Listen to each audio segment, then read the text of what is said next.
जय हिंद प्रिय विद्यार्थियों, कैसे हो आप सभी। आई होप आप सभी बहुत अच्छे होंगे और आपकी पेपर की तैयारी भी बहुत अच्छे से चल रही होगी। साथियों, कक्षा 10वीं के एमपी बोर्ड के वे विद्यार्थी जो विज्ञान का पेपर देने वाले हैं। साथियों, आप सभी विज्ञान का जो पेपर देने वाले हैं, विज्ञान की पेपर की तैयारी भी आप सभी की बहुत अच्छे से हो गई होगी। लेकिन मैंने सोचा कि अपनी तरफ से मेरे प्यारे बच्चों के लिए मैं क्या कर सकता हूं, तो मैं आपके लिए 20 महत्वपूर्ण क्वेश्चन लेकर आया हूं। मेरे प्रिय विद्यार्थियों, मैं आपके लिए 20 इंपॉर्टेंट क्वेश्चन लेकर आया हूं। वो क्वेश्चन जो पेपर की दृष्टि से बहुत महत्वपूर्ण होने वाले हैं। तो प्रिय विद्यार्थियों, आपने अगर अभी तक गोलू सर यूट्यूब चैनल को सब्सक्राइब नहीं किया है तो चैनल को सब्सक्राइब कर लीजिए और बेल आइकन को प्रेस कर लीजिए ताकि मैं जब भी वीडियो बनाऊं वो वीडियो सबसे पहले आपके पास पहुंच सके। साथियों, जैसा आप सब जानते हैं कि कक्षा 10वीं बोर्ड एग्जाम में विज्ञान अपने आप में एक महत्वपूर्ण रोल अदा करती है, क्योंकि विज्ञान को अगर हम सही ढंग से पढ़ाई कर लें तो साथियों हमारा स्कोर 100 में से 100 होने के बहुत ज्यादा चांसेस रहते हैं। और इस बार तो विज्ञान का पेपर सरल होने वाला है। साथियों, क्योंकि पेपर सरल आ रहे हैं, इस स्लाइड में थोड़ी सी एक मिस्टेक हो गई है, यहां 10th की जगह 12th हो गया है साथियों, बस। बाकी बहुत कुछ शानदार रहने वाला है, इस पर आप ध्यान मत दीजिएगा क्योंकि ये थोड़ा सा स्लाइड चेंज हो गई है। सारी स्लाइडों में ये 12th हो चुका है, लेकिन कोई दिक्कत नहीं, इससे आपको दिक्कत नहीं आना चाहिए। ये 10th का मैं आप लोगों को पढ़ाने वाला हूं। तो साथियों, पहला क्वेश्चन है, देखिएगा, मैं वीडियो को स्टार्ट ही कर रहा हूं बिना समय गवाए। व्यंजक चूर्ण के दो उपयोग लिखिए। साथियों, यहां व्यंजक चूर्ण के दो उपयोग क्या होने वाले हैं, तो देखिएगा, व्यंजक चूर्ण के दो उपयोग, पहला है वस्त्र उद्योग में एवं लिनेन के व्यंजन के लिए। साथियों, पहला है वस्त्र उद्योग में सूती एवं लिनेन के व्यंजक चूर्ण के लिए व्यंजक चूर्ण का उपयोग होता है व्यंजन के लिए। कागज उद्योग में काष्ठ लुगदी के व्यंजन में। साथियों, ये जो व्यंजक चूर्ण है उसका दो जगह उपयोग महत्वपूर्ण है। पहला है वस्त्र उद्योग में सूती एवं लिनेन के व्यंजन में, दूसरा है कागज उद्योग में काष्ठ लुगदी के लिए। अगला क्वेश्चन देखिएगा, प्लास्टर ऑफ पेरिस। साथियों, पीओपी जिसको हम बोलते हैं, पीओपी के कोई दो उपयोग लिखिए। प्लास्टर ऑफ पेरिस के दो उपयोग हमको बताना है। पहला, टूटी हड्डियों को जोड़ने में। साथियों, जब कभी हमको लग जाती है, हमारी हड्डी टूट जाती है, जो प्लास्टर का जो पट्टा चढ़ाया जाता है उसके उपयोग में। दूसरा, खिलौने सजावटी सामान आदि बनाने में। प्लास्टर ऑफ पेरिस का उपयोग कहां कहां होता है, टूटी हड्डियों को जोड़ने में भी प्लास्टर ऑफ पेरिस का उपयोग किया जाता है। दूसरा, खिलौने और सजावटी सामान बनाने के लिए इस प्लास्टर ऑफ पेरिस का उपयोग किया जाता है। साथियों, अगला क्वेश्चन है, सहसंयोजी आबंध को परिभाषित कीजिए। सहसंयोजी बंध या आबंध भी इसको बोलते हैं, को परिभाषित करना है। तो देखिएगा, दो परमाणुओं के बीच इलेक्ट्रॉन के एक युग्म की साझेदारी के द्वारा बनने वाले आबंध को क्या कहते हैं, सहसंयोजी बंध या सहसंयोजी आबंध कहा जाता है। साथियों, बहुत अच्छा क्वेश्चन है, इंपॉर्टेंट क्वेश्चन है, कई बार पूछा भी जा चुका है। इसके बाद देखिएगा, अगला क्वेश्जन है 4 नंबर का क्वेश्चन, अपर रूपता किसे कहते हैं, कार्बन के दो अपर रूपों के नाम लिखिए। तो देखिएगा, जब एक ही तत्व प्रकृति में कई रूपों में मिलता है, जब कोई एक तत्व प्रकृति में कई सारे रूपों में मिलता है तो तत्व के इस गुण को अपर रूपता कहते हैं और तत्व के विभिन्न रूपों को अपर रूप क्या कहा जाता है। कार्बन के दो अपर रूप हैं। साथियों, कार्बन के दो अपर रूप क्या हैं, पहला है हीरा। साथियों, कार्बन के दो अपर रूप, दूसरा है ग्रेफाइट। कार्बन के दो अपर रूप, एक हीरा और दूसरा ग्रेफाइट। तो साथियों, ये जो क्वेश्चन आप देख रहे हैं बहुत मोस्ट क्वेश्चन है, बहुत मोस्ट क्वेश्चन मैं आपके लिए ये 25 क्वेश्चन लेकर आया हूं। स्वपोषी पोषण किसे कहते हैं, उदाहरण सहित लिखिए। साथियों, ये मैंने आपको पहले पढ़ाया हुआ है, स्वपोषी पोषण और विषमपोषी पोषण। साथियों, विषमपोषी पोषण। अगर आपने ये पूरी वीडियो नहीं देखी है तो मैं वीडियो के डिस्क्रिप्शन में उसकी लिंक डाल दूंगा, आप वहां से वीडियो देख लीजिए।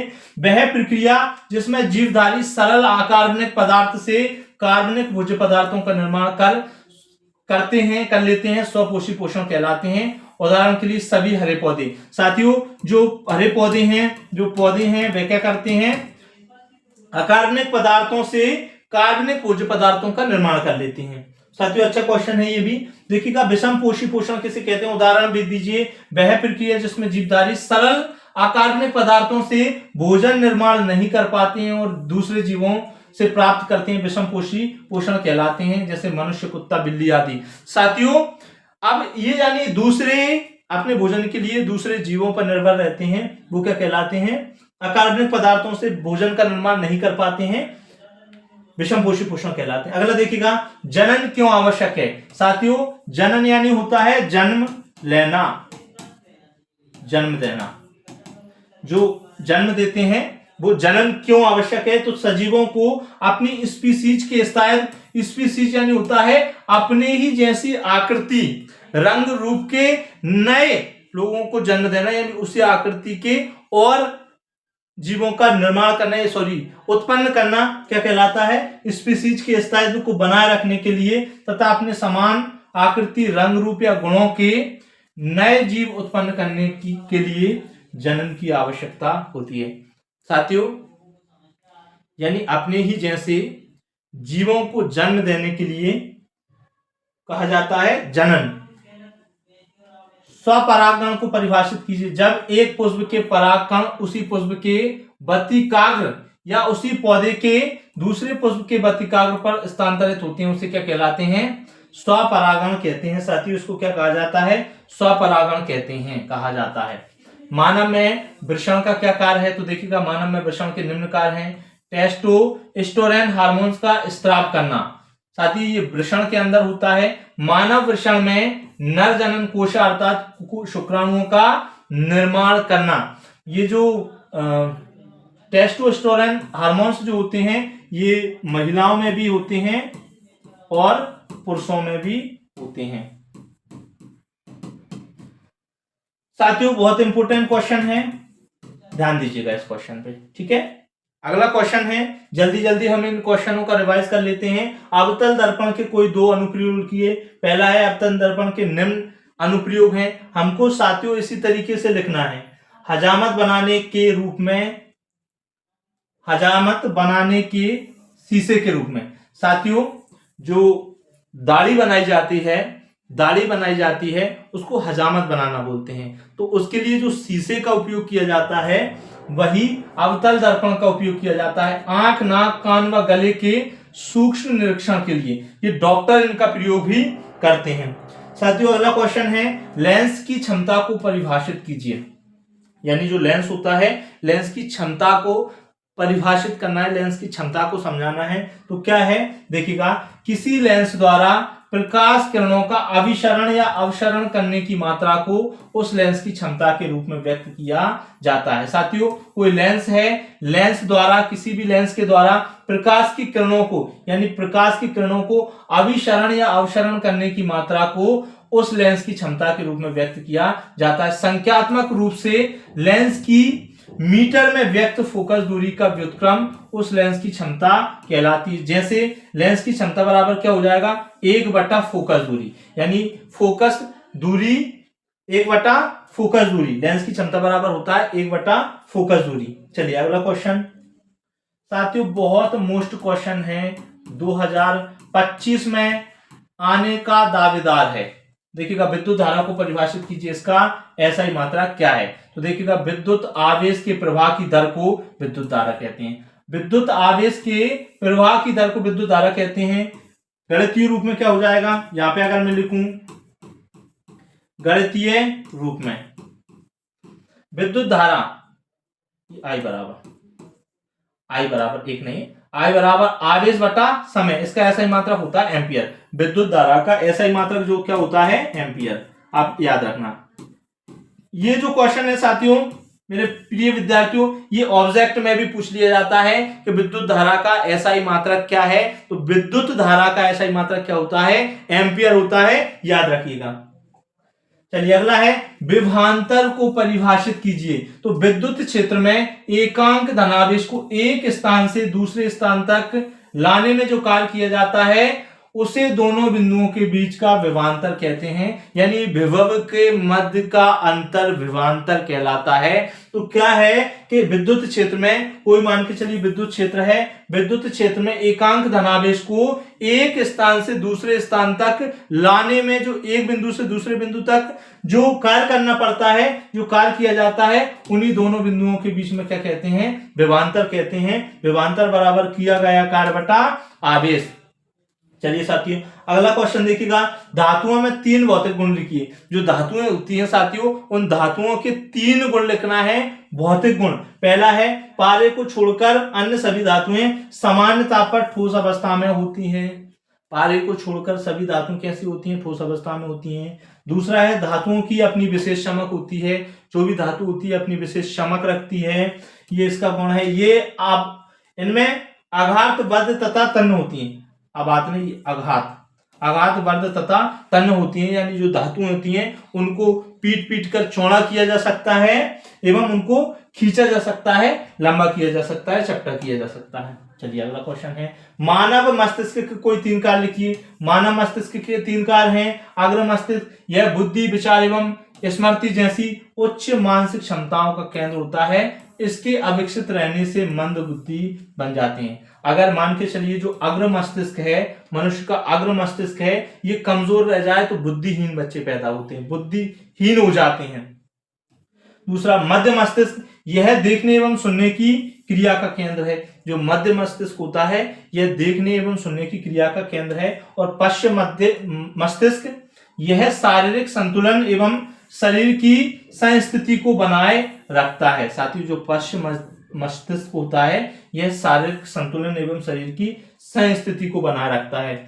अगला क्वेश्चन है, आनुवांशिकता को परिभाषित कीजिए। तो जीवधारियों में पीढ़ी दर पीढ़ी विभिन्न लक्षणों के संचरण को आनुवांशिकता कहते हैं। साथियों आप सबने देखा होगा आनुवांशिकता, जैसे मान के चलिएगा किसी के पिता अगर दादाजी के बाल अगर मान के चलिएगा उड़ जाते हैं, आगे से बाल उड़ जाते हैं, तो हम देखते हैं कि उसके पिताजी के भी उड़ेंगे और बच्चे के भी उड़ने की अधिकांशतः संभावनाएं होती हैं। तो ये जो लक्षण है ये क्या होता है, ये पीढ़ी दर पीढ़ी चले आते हैं, जिन्हें हम आनुवांशिक लक्षण कहते हैं, जिन्हें क्या कहा जाता है, आनुवांशिक लक्षण कहा जाता है। साथियों 17वां क्वेश्चन है, बहुत अच्छा क्वेश्चन, तारे क्यों टिमटिमाते हैं। साथियों हम देखते हैं रात के समय में हमको तारे टिमटिमाते हुए नजर आते हैं।